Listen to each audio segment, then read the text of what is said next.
بسم اللہ الرحمن الرحیم. فرمایا کہ گناہوں کی نحوست سے عمر، رزق، علم، عمل، طاعت، عبادت کی برکتیں چھن جاتی ہیں. فرمایا کہ گناہوں کی نحوست کی ایک سزا یہ بھی ہے، عمر، رزق، علم و عمل، طاعت و عبادت کی برکتیں چھن جاتی ہیں. یہ چلتے چلتے جو کھڑا ہو جاتا ہے تو یہ ایسے ہی نہیں کھڑا ہوتا، کسی گناہ کی نحوست ہوتی ہے. یہ عمل کرتے کرتے جو محروم ہو جاتا ہے یوں ہی نہیں ہوتا، کسی خطا کی وجہ سے ایسا ہوتا. آج زندگی میں جو استقامت نہیں ہے اس لیے کہ زندگی میں ہر طرف گناہوں کا گناہ وبا کی طرح پھیلے ہوئی ہیں، اور جہاں اس کے جراثیم اثر کرتے ہیں استقامت کہاں رہتی.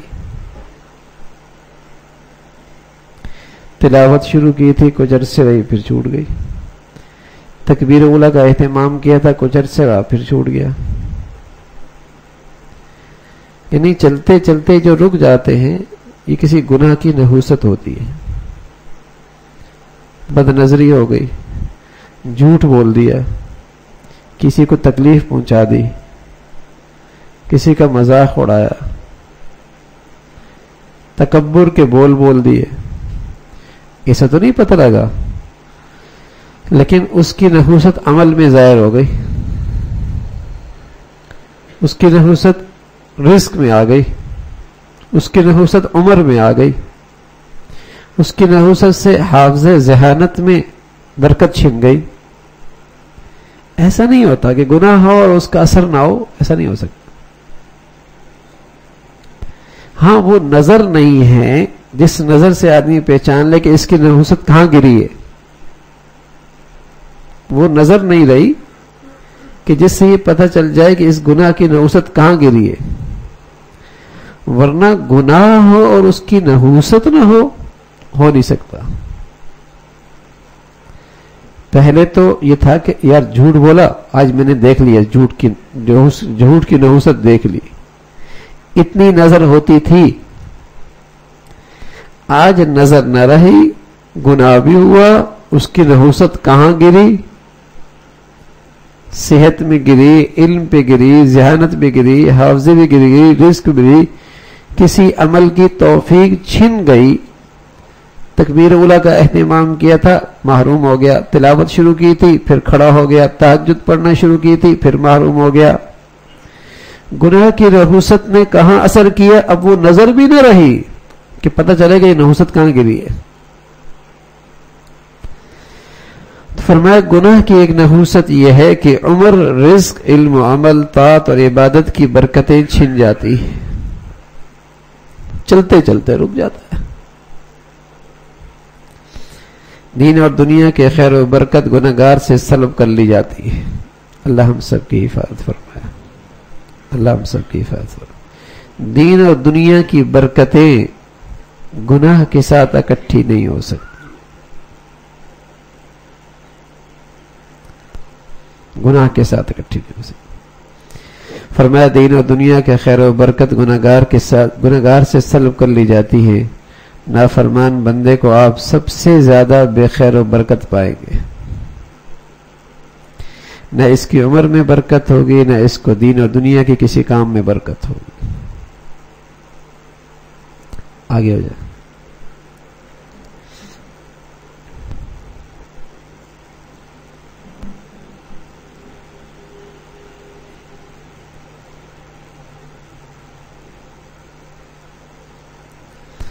فرمایا کہ اللہ رب العزت فرماتے ہیں کہ میں اللہ ہوں، میں راضی ہو جاؤں تو برکت دیتا ہوں اور میری برکت کی کوئی انتہا نہیں، اور جب میں خفا ہوتا ہوں تو لعنت بھیجتا ہوں اور میری لعنت اس کی 7ویں اولاد تک پہنچتی ہے. نحوست 7 پشتوں تک اس کی نحوست جاتی اگر میں خفا ہو جاؤں تو. اور اگر اللہ راضی ہو جائے سبحان اللہ پھر برکتیں ہوتی، پھر برکتیں ہوتی. حقیقت یہ ہے رزق و عمل کی وسعتیں اس کی کثرت اور فراوانی کی وجہ سے نہیں، عمر کی زیادتی مہینوں اور برسوں کی کثرت کی وجہ سے نہیں، بلکہ رزق و عمر کی کثرت اور وسعت یہ ہے کہ اس میں برکت پیدا ہو جائے۔ لمبی عمر ہے، برکت نہیں تو کس کام کی؟ بہت دولت ہے، برکت نہیں تو کس کام کی؟ یوں تو عمر میں مہینے سال بڑھتے چلے گئے، برکت کوئی نہیں۔ یوں تو آمدنی کی بظاہر سلسلے بڑھتے چلے گئے، برکت کوئی نہیں، کس کام کی؟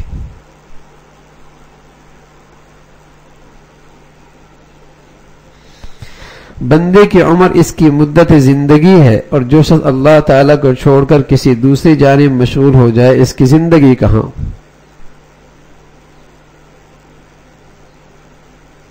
اس زندگی سے تو جو چوپایوں کی زندگی اچھی ہے، جس میں بندگی نہیں، اس زندگی سے چوپایوں کی زندگی اچھی ہے۔ انسان کی زندگی تو اسی وقت ہے جب اس کا قلب اور روح زندہ ہو، اور قلب کی زندگی اس وقت ہے جو اپنے خالق اور مالک کو اسے پہچان نصیب ہو جائے۔ ایک ساتھی کہنے لگے کل کہ اب لوگ برکت کو نہیں مانتے، برکت کو نہیں مانتے۔ برکت کیا ہوتی ہے؟ مادیت کتنی چیزیں، میں نے کہا برکت کا مسئلہ نہیں، برکت دینے والے کو ہی نہیں مانتے، مسئلہ یہ ہے۔ اللہ کی قدرت، طاقت، اس کی صفات، اس کی شان، اس سے معرفت کوئی نہیں تو برکت کیا جانے؟ جو مخزن ہے خزانوں کا، جو خزانوں کا مالک ہے، جو بادشاہوں کا بادشاہ ہے، جس کے کہنے سے سب کچھ ہو جاتا ہے، جس کے ارادے سے چیزیں وجود میں آ جاتی ہیں، اسی کی پہچان کوئی نہیں تو برکت کیا جانے؟ اللہ کی کیا طاقت ہے، اس کی کیا قدرت ہے، اس کی کیا شان ہے۔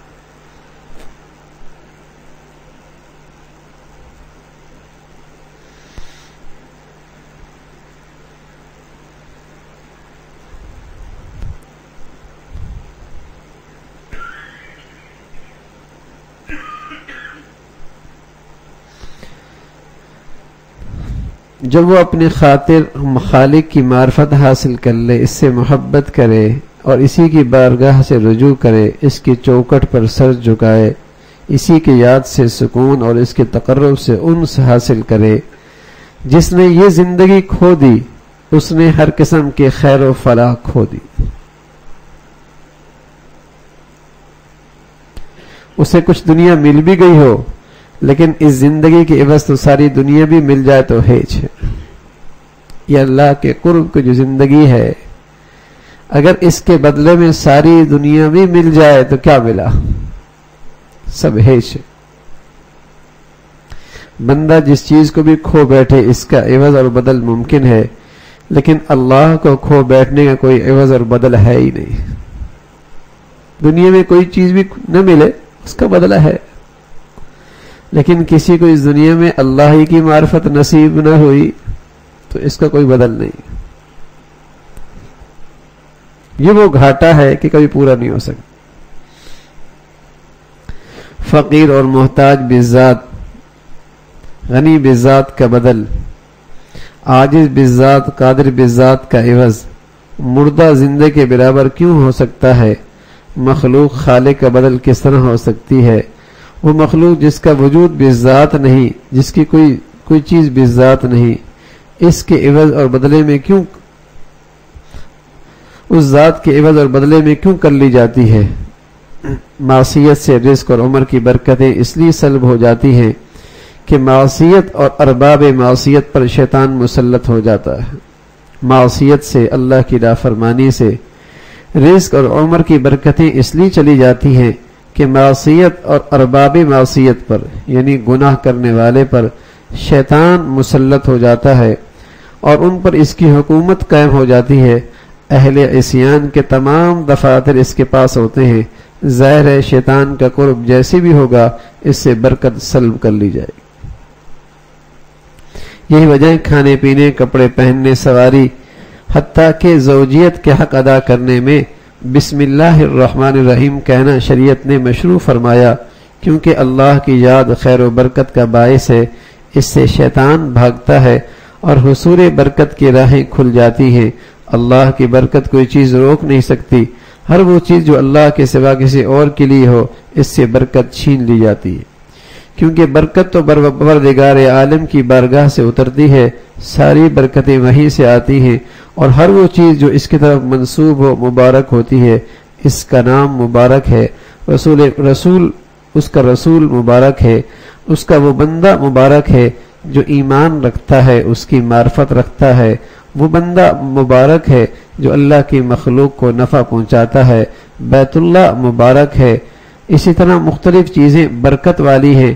ملک شام کے بارے میں لکھا، جہاں قرآن کا نزول ہوا وہ چیز مبارک ہے، جس سینے میں قرآن ہے وہ سینہ مبارک ہے۔ ہر وہ چیز جس کی نسبت اللہ کی طرف ہو جائے اس میں برکت ہوتی ہے، اور جس سے اللہ کی نسبت اللہ کی یاد نکل جائے وہاں سے برکت بھی چلی جاتی۔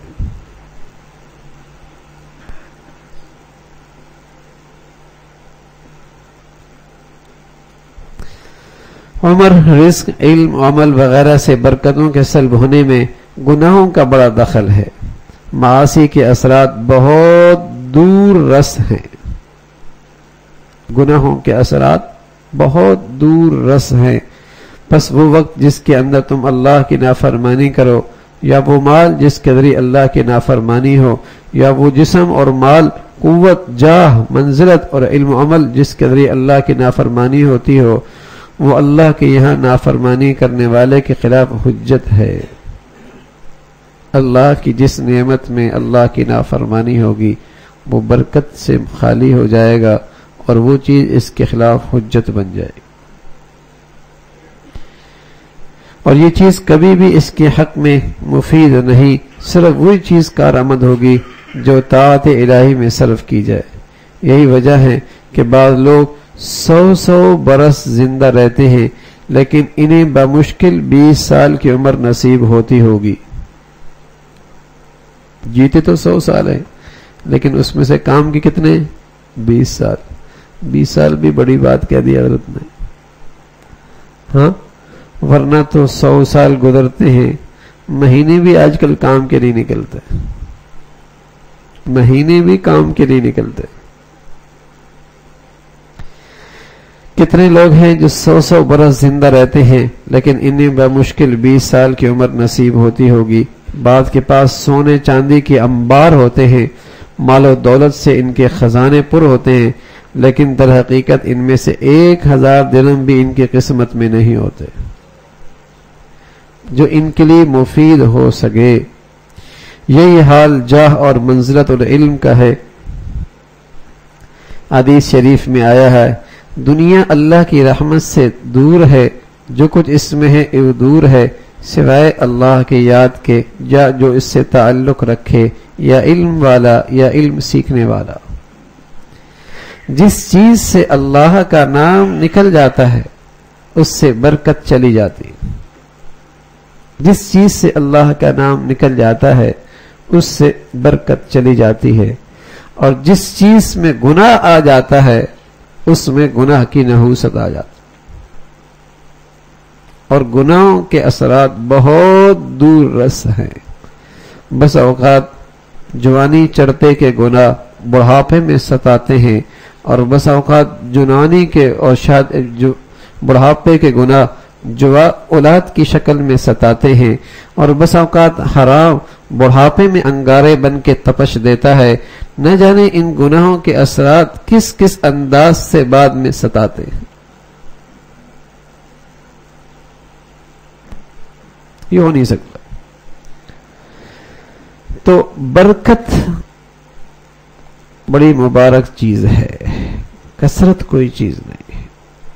عمر میں برکت ہو، صحت میں برکت ہو، مال میں برکت ہو، زندگی میں برکت ہو، اولاد میں برکت ہو، اور یہ برکت آتی بھائی گناہوں سے پرہیز کرنے میں، گناہوں سے پرہیز کرنے۔ ورنہ سب چیزیں ہوتی ہیں، برکت نہیں ہے، تو وہ نہ ہوتی تو اچھا تھا، اس لیے کہ وبال زیادہ ہوگا، وبال زیادہ ہوگا، اس میں مصیبتیں زیادہ ہوں گی۔ اس لیے فرمایا گناہ کی نحوست سے آدمی کی زندگی سے، صحت سے، عبادت سے، نیکی سے، اطاعت سے برکت چھن جاتی۔ کتنی مرتبہ ایسا ہوتا ہے آدمی نے فیصلہ کیا، نیکی کرنا شروع کر دی، کچھ اعمال شروع کر دیے، پھر کھڑا ہو گیا، پھر چلا، پھر کھڑا ہو گیا، معمولات شروع کیے پھر ہوتی نہیں ہیں، تہجد شروع کیے پھر چھوٹ جاتے ہیں، تلاوت شروع کی پھر چھوٹ جاتے ہیں، تکبیر اولیٰ کا اہتمام کیا پھر چھوڑ دیا۔ کیوں ہوا یہ؟ گناہ کی نحوست سے وہ رکاوٹ بن گئی۔ فرمایا کہ معاصی کی ایک سزا یہ بھی ہے، گناہ انسان کو پست کر دیتے ہیں، حالانکہ انسان بلندی کی لیے تشریف لایا ہے، اللہ کی مخلوق ہے، اللہ نے اسے عزت بخشی ہے، یہ علیین کی مخلوق ہے، لیکن یہ اسفل السافلین سب سے پستی میں جا گرتا ہے۔ جب انسان اللہ کی نافرمانی کرتا ہے تو اپنے درجات سے نیچے گرتے چلا جاتا ہے، اور جو گناہگار کرتا رہے گا نیچے گرتا چلا جائے گا، تاکہ وہ اسفل ترین درجے سب سے نیچے جا گرے گا۔ طاعت اور عبادت سے اپنے کو مزین اور آراستہ کرے گا تو بلند درجہ پائے گا، اور دنیا کے اندر بھی سلیم الفطرت لوگوں کے دلوں میں اسے عزت اور مقام نصیب ہوگا۔ اور اگر یہ اللہ کی نافرمانی کرنے لگا تو نیک اور صالح لوگوں کے دلوں سے اس کی عظمت اور وقت نکل جائے گی۔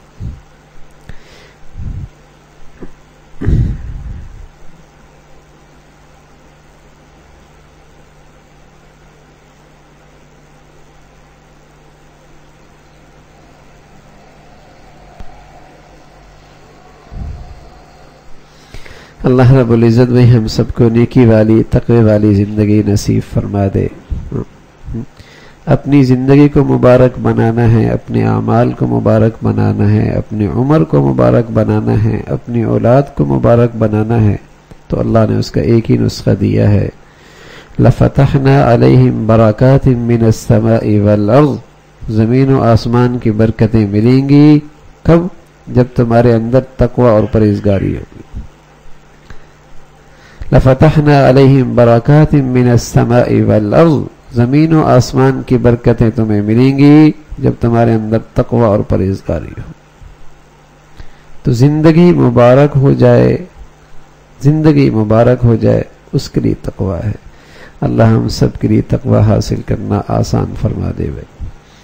اللہم لک الحمد کلو ولک الشکر کلو، اللہم لک الحمد کلو ولک الشکر کلو، اللہم لک الحمد کلو ولک الشکر کلو، اللہم انا نسألک الہدى والتقى والعفاف والغنى، اللہم انا نسألک الہدى والتقى والعفاف والغنى، اللہم انا نسألک الہدى والتقى والعفاف والغنى، نستغفر اللہ نستغفر اللہ نستغفر اللہ، سبحان ربک رب العزة عما یصفون وسلام علی المرسلین، الحمد للہ۔